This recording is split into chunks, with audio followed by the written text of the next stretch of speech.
നമ്മുടെ ശരീരത്തിലെ ഏറ്റവും വലിയ ഓർഗനാണ് സ്കിന്ന്. ഇത് വളരെ സെൻസിറ്റീവുമാണ്.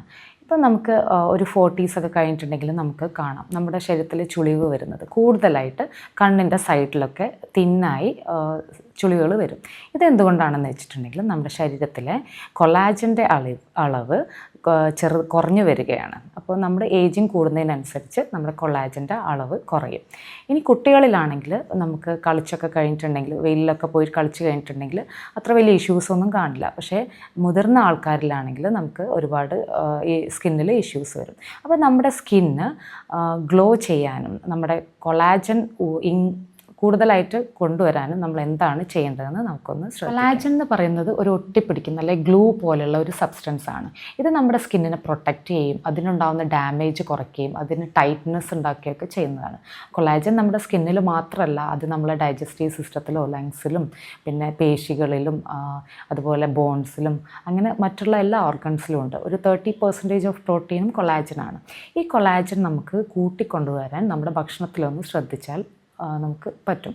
അതായത് ആൻറ്റി ഓക്സിഡൻസും ഇനി അവക്കാഡോ, അതുപോലെ സിട്രസ് ഫ്രൂട്ട്സ്, വിറ്റമിൻ സി അടങ്ങിയ ഭക്ഷണങ്ങൾ, ബെറീസ്, പിന്നെ ഫിഷ്, ഗ്രീൻ ലീഫി വെജിറ്റബിൾസ് ഒക്കെ കഴിച്ചു കഴിഞ്ഞിട്ടുണ്ടെങ്കിൽ വളരെയധികം നല്ലതാണ്. പലർക്കും അറിയാം ഈ കൊളാജൻ്റെ ഇമ്പോർട്ടൻസ്. അതുകൊണ്ട് തന്നെ അവർ ആനിമൽ ബേസ്ഡ് ആയിട്ടുള്ള കൊളാജൻ പൗഡർ സപ്ലിമെൻ്റ് എടുക്കാറാണ്.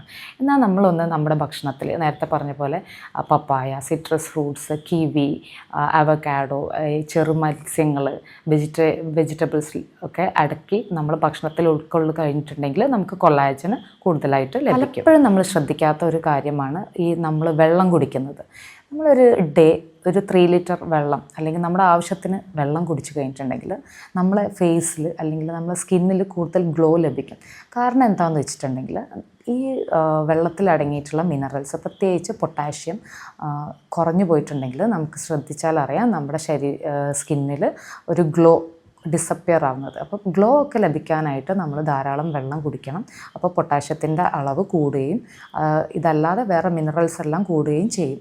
അപ്പോൾ നമുക്ക് വെള്ളം നിർബന്ധമായിരിക്കണം. ഇനി ഇതല്ലാതെ നല്ലൊരു ഉറക്കം, ഇനി ബാലൻസ്ഡ് ആയിട്ടുള്ള ഡയറ്റ്. ചുരുക്കി പറഞ്ഞാൽ നമുക്ക് ഫേസിന് ഒരു ഗ്ലോ വേണമെങ്കിൽ നമ്മൾ കൂടുതലായിട്ട് കൊളാജൻ ഫുഡ്, അതുപോലെ ബാലൻസ്ഡ് ആയിട്ടുള്ള ഒരു ഡയറ്റ്, മഞ്ഞപ്പൊടിയൊക്കെ കൂടുതലായിട്ട് കഴിക്കുക. പിന്നെ അതുപോലെ നമ്മൾ ഒരു 3 ലിറ്റേഴ്സ് വെള്ളം, ഇനി പ്രോപ്പർ എക്സസൈസ്, വെയ്റ്റ് ലിഫ്റ്റിംഗ് ആയിക്കോട്ടെ, അല്ലെങ്കിൽ എയറോബിക് ആയിക്കോട്ടെ, അല്ലെങ്കിൽ സ്ട്രെങ്തനിങ് എക്സസൈസ് ആയിക്കോട്ടെ, അത് നല്ലൊരു ഉറക്കം, ഇതെല്ലാം നമ്മൾ പ്രോപ്പറാക്കി കൊണ്ടു കഴിഞ്ഞിട്ടുണ്ടെങ്കിൽ നമ്മുടെ സ്കിന്നിന് കൂടുതൽ ഗ്ലോ ലഭിക്കും.